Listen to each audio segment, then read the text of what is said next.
The Happy Return by Dulcie Gray. She was 16 when he first seduced her, and 17 when she had her unwanted baby, a boy, whom she named Arnold, after its father. During that year her nature changed completely. She had been a sensual but romantic little virgin, and when he seduced her, she fell for him completely. He had promised her marriage, but from the moment he heard about the baby, he faded out on her, simply didn't want to know. She threatened to tell her family. He advised her to go ahead, and nothing that she or they could do made the smallest impression on him. He just moved out of her life. She had a hideous time having the child. She was desperately in love with Arnold still, and was nearly out of her mind with depression and shame. Also, she hoped with all her heart to see him again. And there were complications in the childbirth itself. When the baby was finally put crying into her arms, she turned her head away with a look of disgust and refused to take any notice of it. The nurses at the hospital were shocked, but the psychiatrist was sent for and a series of weekly sessions began. The psychiatrist was unable to make much headway, and when Diane was sent home, she was also told to continue with the sessions. She remained at home, sitting almost in silence for several weeks. A nurse sent by the health service and her mother saw that the baby was fed, as Diane refused utterly to take care of the child, and her mother was seriously considering sending her to a home. One morning early, Di took the baby away, and as far as her parents and friends were concerned, was never heard of again.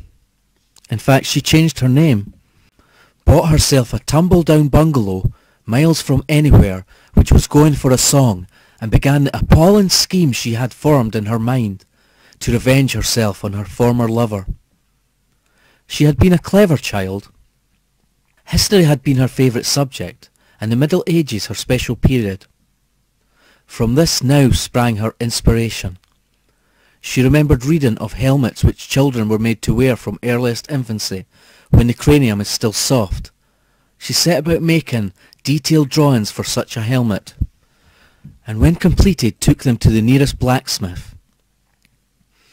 The blacksmith, who naturally had no idea what he was making, was very interested when Diane told him he was making the top part of an unusual medieval suit of armour, and he took enormous pains with his job. When it was finished, Diane took the mask home and fitted it carefully over the head and face of her crying baby. With the cunning of obsession, she managed to keep the fact of the baby quite secret from her neighbours. She bought the baby food at a town some distance away, and kept the child itself locked in a bedroom at the back of the cottage. She became very clever with her hands, and soundproofed the room herself. When the baby grew into a child, she still kept it locked in the room, which it never left, wearing its horrifying headdress. Days, weeks and years passed, and the mask was never removed. The child was used to wearing it, and caused no trouble in its lone, practically silent existence. It never seemed to get ill, had a healthy appetite, and managed to learn a few words of speech. "I'm quite well, thank you. I've finished my food, thank you." And "Good night." It also said, "Daddy." It spoke in an utterly monotonous voice, and because of the lack of exercise it was rather fat. Otherwise, except for the contraption on its head, it was normal. After breakfast, which she made for them both, Diane went out to work every day as a dentist receptionist, and among other things made enough money to buy herself a station wagon. At night she cooked for both of them, put Arnold to bed, locked him up. Her only real contact with the outside world was that she kept a distant watch on her ex-lover. She had reports sent to her by an agency, care of a box number in a town fairly near where she never shopped and was unlikely to be recognised. She learned that he had married a girl who had been at school with her, and that the pair were very happy. She remembered this girl very well. She was a timid little creature and very pretty. Naturally, Diane hated her. A fortnight before Arnold's 7th birthday, Diane gave in her notice to the dentist in order to put her long formulated plan into action.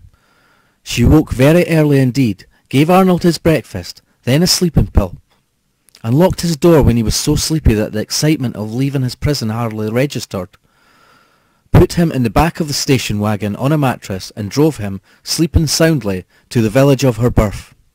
It was 4:30 when she arrived at her lover's house, a charming little place some way beyond the other houses at the end of a long lane.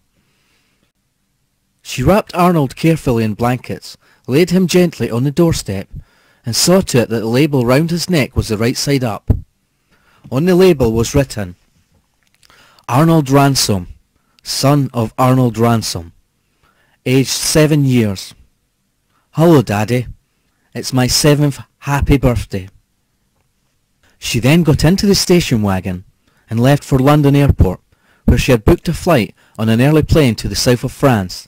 She had a false passport and a false name, and an excellent blonde wig, which, with the aid of a complete change of makeup and a newly bought wardrobe of clothes, completely altered her personality. Her only thought, other than revenge, when she left Arnold, was that she was glad his birthday fell in June, when he wouldn't die of cold at being left out in the open. She was also, for his sake, glad it wasn't raining. It was Arnold's wife who discovered the boy, and finding him too heavy to lift, ran into the house utterly amazed to wake her husband to tell him what was on their doorstep. She suggested that they send at once for the police, but her husband, realising that if they did, there was bound to be publicity, said that they had better deal with the situation themselves. He realised immediately on seeing the name tag that it was Diane's child, and carried the little boy indoors. Both he and Mary, his wife, were horrified at the headdress, but not having studied medieval history, had no idea what they were in for when they carefully unscrewed the mask.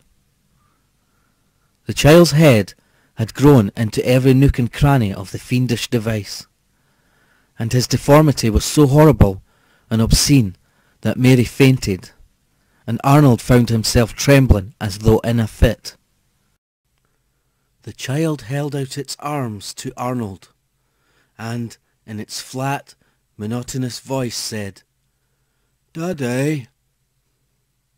And Mary, who had just come to, went into screaming hysterics, while it was all Arnold could do not to leave the house.